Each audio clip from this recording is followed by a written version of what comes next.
Hello, my name is Keshwani. That's Keshwani, Keshwani. We are here because we want to improve our English. We want to improve our vocabulary. And the way we do that is by learning a few new words every day. And at the end of every 5 days, I give you a quiz. We've been at it for 15 days. Yesterday was the 15th day, which means today is the time for our third quiz. Quiz number 1 was on day 1 through 5. The second quiz I gave was based on days 6 through 10, and today is the third quiz, which is based on the words that we learned from day 11 through 15.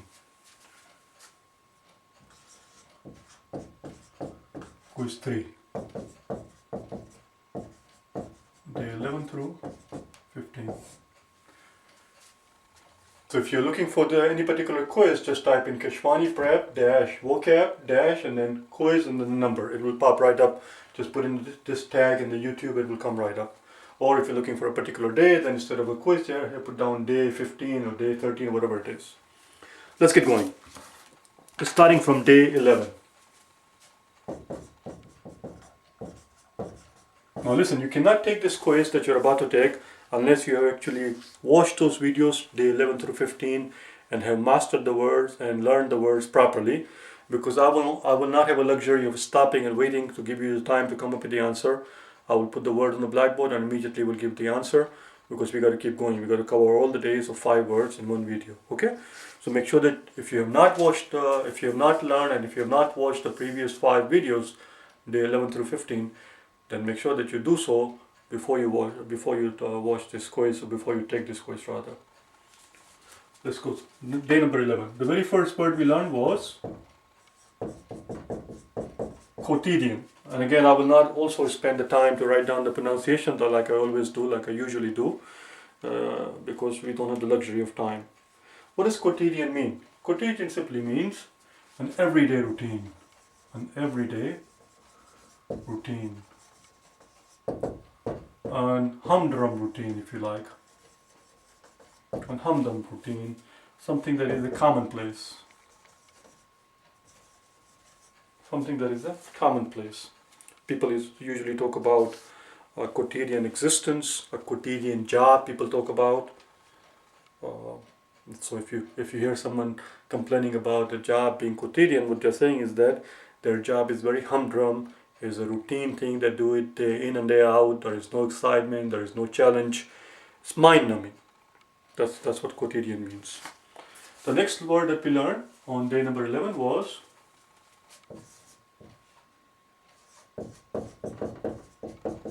quotient. What does quotient mean?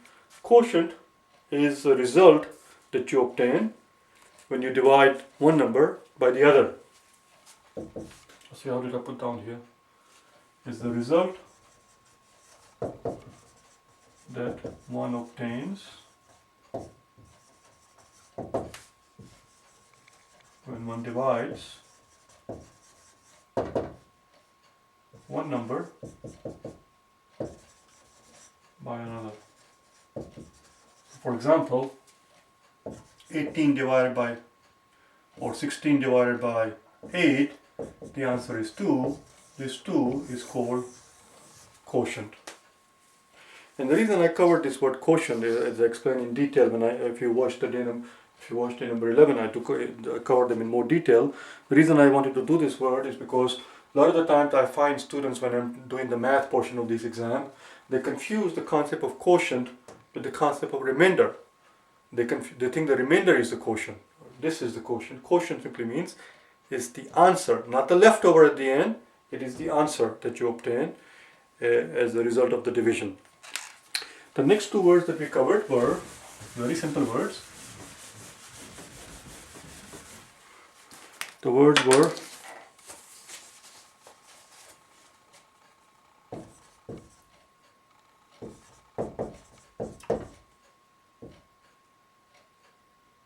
something that can be read.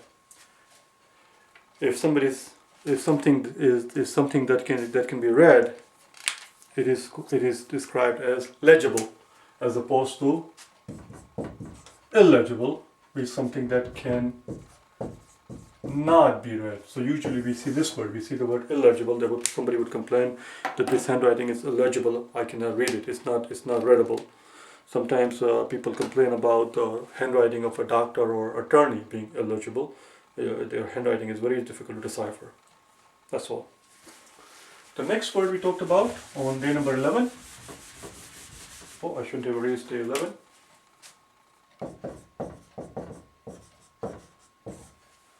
The next word we talked about was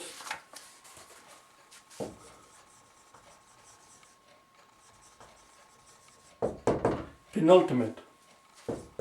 Make sure you make a point of realizing that it is penultimate and not penultimate. It's P, no, mit. So it's not penultimate. It's not pronounced. Sometimes people do that. They pronounce it as made, and they pronounce this as per. It's penultimate. Penultimate. What does it mean? Penultimate. It simply means second to the last. Penultimate means second to the last. You can talk about a penultimate person in a queue, or penultimate car and again in a queue in a line in a big at a fast food restaurant or whatever it is. It just means second to the last. You can talk about a penultimate letter in a word. The penultimate letter in this word is S because it's the second last word, and so forth. And finally, the last word we talked about on day number 11 was nub. N-U-B, nub. What is the nub? Nub simply means the gist of something, the essence of something, the core of something, the crux of something, the main idea of something, the main point, whatever you want to call it. If somebody asks you, so what is the gist of the argument? What was the gist of the argument? What is the gist of the paragraph? What is the gist of this novel? What they're telling you is that, or rather, what is the nub is what I meant to say. Everybody knows the word gist. If somebody's asking, somebody asks you what is the nub of the argument, what they're asking is what is the gist of it? What is the essence of it? What is the core, the crux of this argument, this essay, this topic, this discussion, whatever it is. The nub of a discussion is the gist of the discussion. And that was the end of our day number 11. Let's move on to day number 12. Let's see what happened on day 12. What did she write? Did she write anything for day 12? Ah, there you go.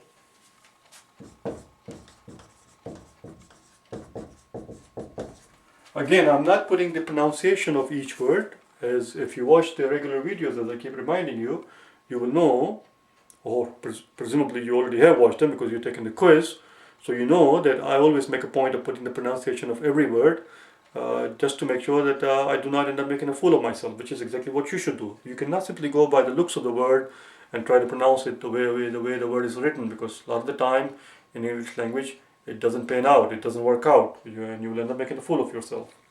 The word here is demarcate. Very simple pronunciation, just the way it's written. What does it mean to demarcate? It simply means to set boundaries. And when I covered this word on day 12, I went in a little bit detail, and we talked about the fact that sometimes nations go to war because of the demarcation. They have a demarcation dispute. They do not agree where the boundaries lie, and they go for the war because of the demarcation dispute. The second word we learned on that day was D-E-L-I-N-E-A-T. Delineate.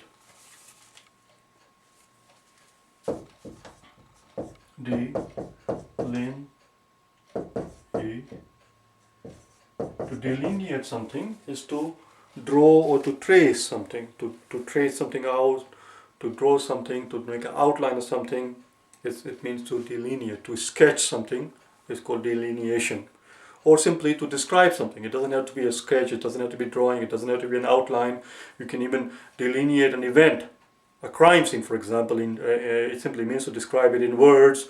You can describe, you can delineate something in gestures, or you can do it with a picture. But typically, usually, when we talk about delineation, we're talking about sketching something, making an outline of something. That was it. The next word was, so it simply means to outline or to sketch or to describe, either in words or with pictures or with gestures. Don't confuse the word with demarcation. Although I cannot see how anyone would. Fret. And again, a lot of the words, as a native, you might find them simple. I covered them because I felt like I should cover them. I needed the help with them. It's one thing to know the word. It's entirely another thing to have the confidence in yourself to use the words, to use the particular word in your own speech or in your own writing. To have that confidence in myself, I need to learn it formally. That's why I did it. Fret. People usually say, don't fret. What are they trying to say? Fret means to be annoyed. To be annoyed. To be vexed. To feel uneasy. To feel disturbed. To feel troubled. And finally, to feel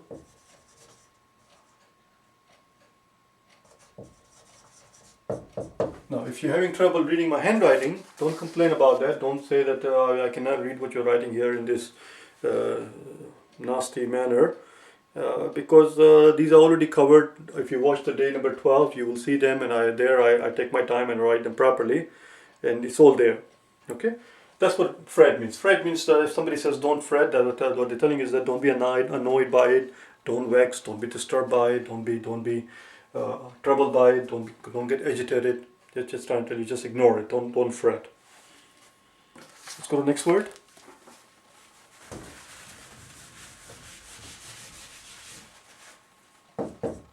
Prod. What does it mean? Prod, as I explained when I covered the word, as I explained to you, it has two meanings. It has a literal meaning and it has metaphorical meaning. Literally, prod means to poke with a sharp instrument. For example, if you have a horse buggy, or ox cart or whatever it is, if you a vehicle being powered by an animal, if you want the animal to go fast, they usually have a stick or some sort of an implement, some sort of a tool, usually a sharp stick with something at the end, and they would poke it in the animal's ribs or something in some part of the animal, which will make animal to go fast. And that process of poking the animal is called prodding. That's what it means literally. Metaphorically, at least, it simply means to give somebody a push, to give them the nudge to get them going, to cause someone to get going, to give someone the extra push, to give them the nudge that they needed to get them going. A good synonym for prod is to get impetus. Again, let me make sure that it is correct word here.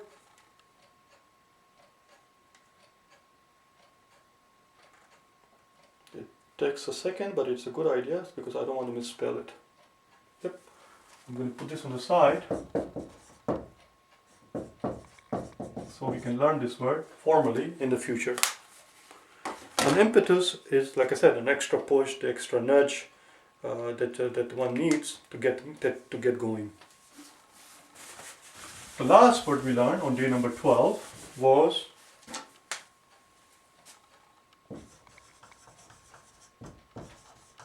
underscore. What does it mean to underscore? Sometimes, not always, but sometimes I've come across people who for some strange reason, kids who for some strange reason think that underscore means to score less than desired, to score at a less than desired level. It has nothing to do with underscore scoring less. The word underscore comes from the olden days, when we used to use typewriters. And in the typewriters, if you wanted to underline something, the key that you would use to underline a word was called underscore. And hence the word underscore. It simply means to underline something. To underscore means to underline something, to emphasize something, to it usually takes less time to do something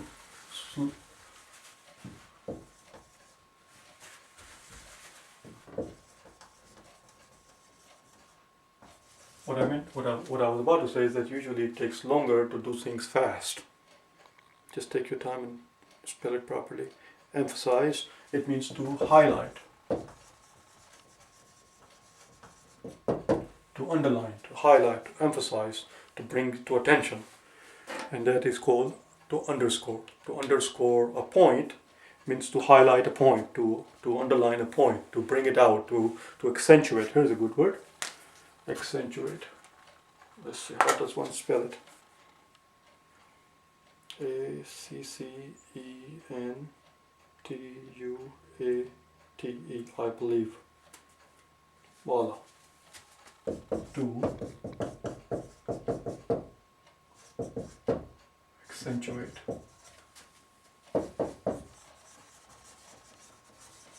To accentuate means exactly all of these things. To accentuate means to highlight something, to emphasize something, to underline something.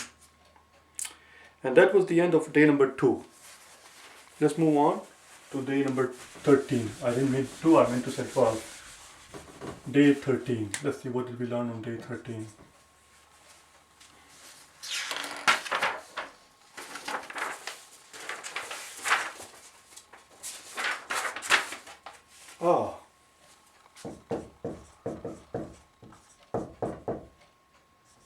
Pedestrian. What does the word pedestrian mean? Pedestrian, of course, you know the first meaning as a noun. As a noun, the word pedestrian means a person walking on foot. But what does it mean as an adjective? As an adjective, pedestrian means common. It means common, boring, ordinary, uninteresting, undistinguished, mundane. And again, this is a very good word to learn. Make sure you go back to, if you have not done so already, make sure you go and watch the video for day 13 and you will learn this word in great detail. It's a nice word to know. And after the word pedestrian, we learned some synonyms of the word pedestrian. And the synonyms were, if something is pedestrian, something is trite, it is hackneyed. How do you spell hackneyed? It is banal.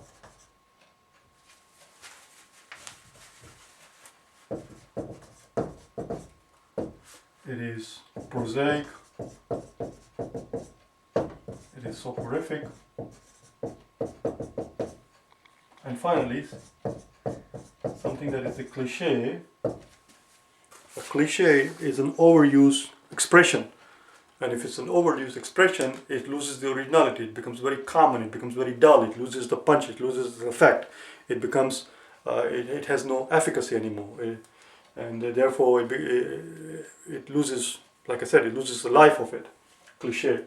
That's what a pedestrian is. Pedestrian simply means something that is common, something that is dull, uninteresting, undistinguished, mundane, ordinary, humdrum thing. Something that is not the antonym of word pedestrian. These are the synonyms. The antonym of the word pedestrian. Finally, the pedestrian is something that is not novel. Novel means unique, one of a kind, interesting, creative, and so forth. That's it. That was the end of the day 13. Make sure you learn all of these words. These are good words to know. Let's go to day number 14.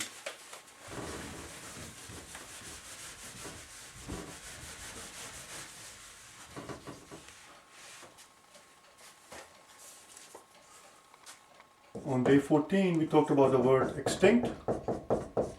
And then what I ask you is, do you know the antonym of extinct? A lot of, I was about to say a lot of people, but almost everybody knows the word extinct.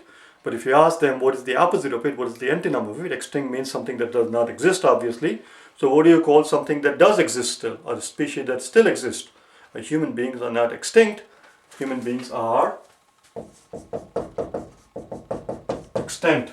The opposite of extinct is extant. That was the end of that. Then we talked about the next word, which was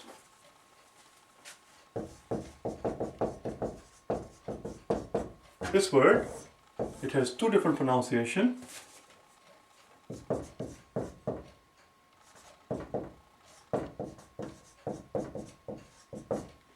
Contract and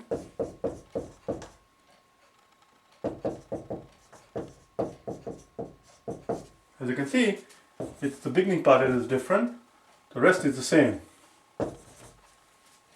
Contract and contract. Of course, you know what a contract is. A contract is a noun, which is an agreement. You may have a lease contract with your landlord. You may have a contract for anything. You may have a contract to buy or sell a property. Contract is just an agreement. Everybody knows that word. It's a very simple word. And contract is also very simple, but I wanted to make sure that I cover it so that it's there. Contract is a verb which has two meanings.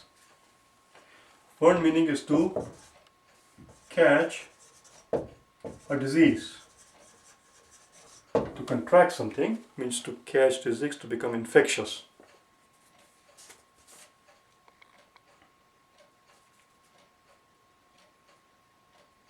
To become infected, rather, I meant to say. To be infected. That's why I checked. I didn't sound right. To be infected by something is to come in contact with something that is infectious, and you catch the disease. You become inflicted by it, and that is called that is contracting a disease. To contract a disease means to catch a disease. The second meaning of the word contract is to shrink, to shorten, to become smaller. And then after that, we learned few more words, which were abridge,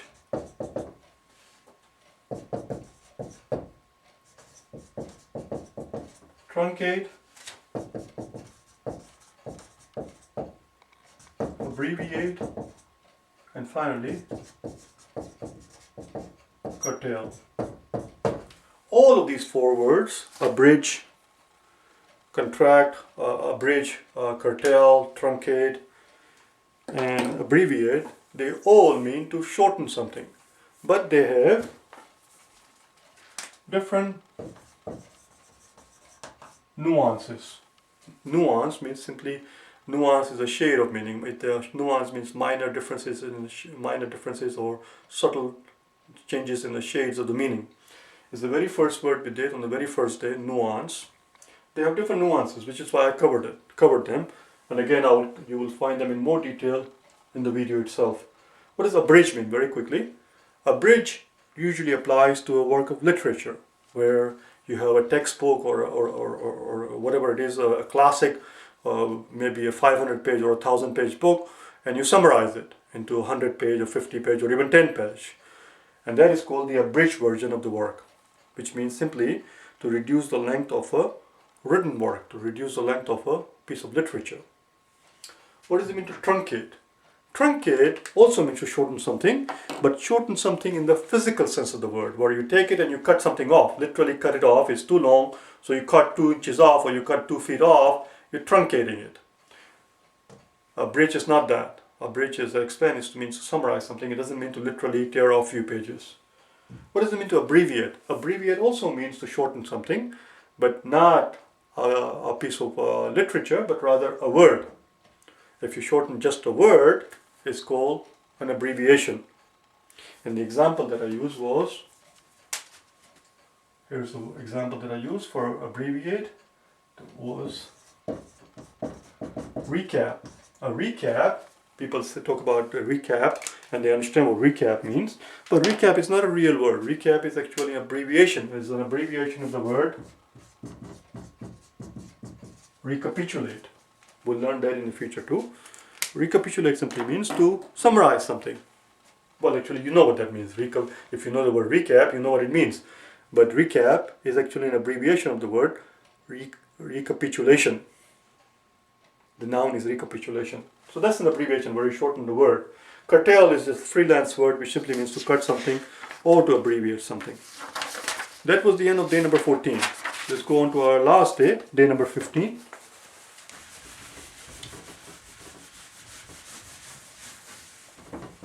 For our quiz, the last day.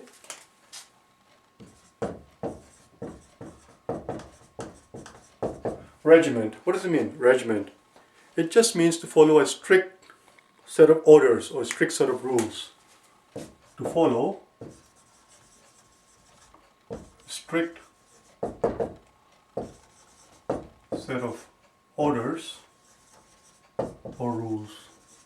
That's it. To follow a diet is to follow a regiment.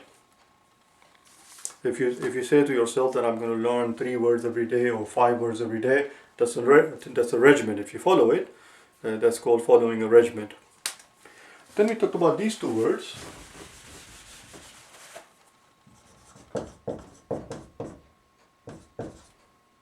Moniker, which is spelled 2 different ways. M-O-N-I.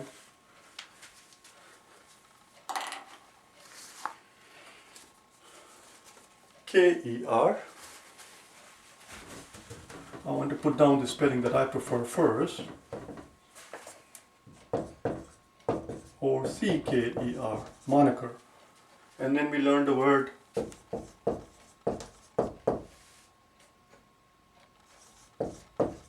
sobriquet or sobriquet. This word has two acceptable way of spelling it, and they're both pronounced the same way, moniker. This word has 2 different spellings and 2 different ways of pronouncing it. Sobriquet, and sobriquet. But these words, all of these, they are the same words, 2 different ways of saying it. Simply means nickname of somebody. If somebody has a nickname, that's his sobriquet, that's his moniker. You understand? Then we talked about the word, that's it, I'm done with this thing. I want to keep going, because otherwise this video will end up taking forever if we take our time. Again, if you want to learn them in detail, go to the particular day. Go to day number 15, just type in Keshwani Prep vocab day 15, and you will see all of these words being discussed in a lot more detail.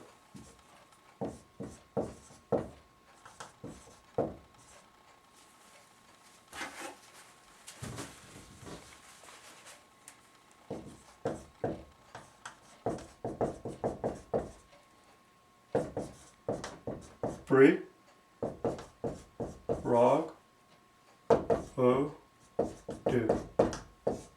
It's a noun. What's a prerogative? A prerogative, if somebody's prerogative is something, it is an exclusive right or a privilege. An exclusive right or privilege enjoyed by a certain segment of the population. And again, I'll talk about a couple of examples in the videos and so on and so forth. You can watch that. But that's what it is. It's an exclusive right or a privilege. Because it's exclusive, that simply means it's enjoyed by a certain subset of the population, not for everybody. An exclusive right or a privilege. An exclusive right or a privilege. It's called prerogative. The last word we talked, that's it, I'm done with it. The last word we had on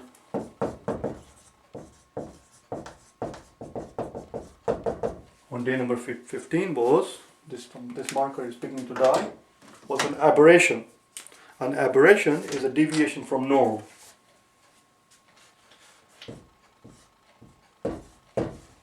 Well, if that marker was dying, this marker is officially dead. Dead as a dodo.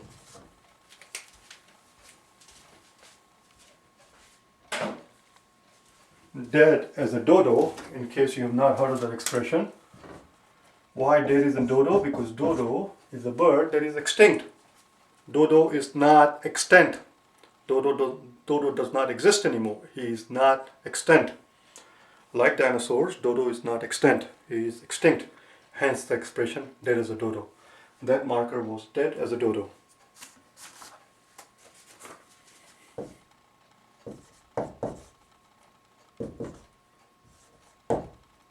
Aberration. An aberration is a noun. It's a deviation from norm. It's a deviation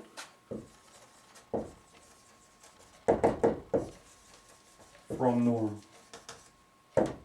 It's an exception. It's an outlier.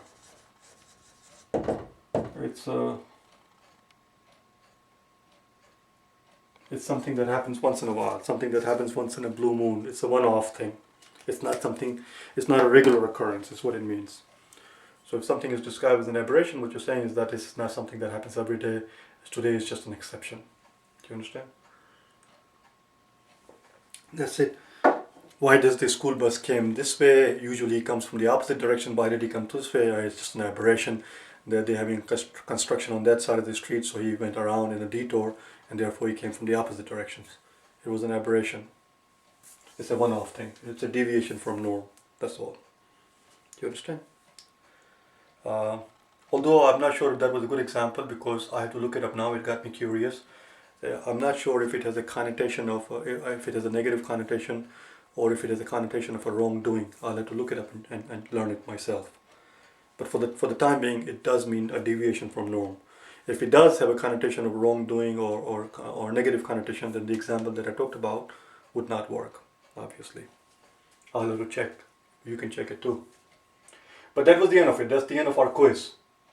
An exception, a deviation from a norm, an outlier is an aberration. I think it does have a negative connotation. I'm pretty sure. An aberration. It's not just a deviation from norm, but it has a nuance of negativity. I'm pretty certain. Anyway, that was the end of it. That was the end of our quiz number 3. After that, we'll go from day 16 through 20, and we'll have our 4th quiz, and so on and so forth. Alright? I hope you got something out of it. I hope you learned some new words out of it. If you wish to get hold of me for personal private tutoring, I do face-to-face tutoring. I do tutoring also over the Skype, over the internet via Skype.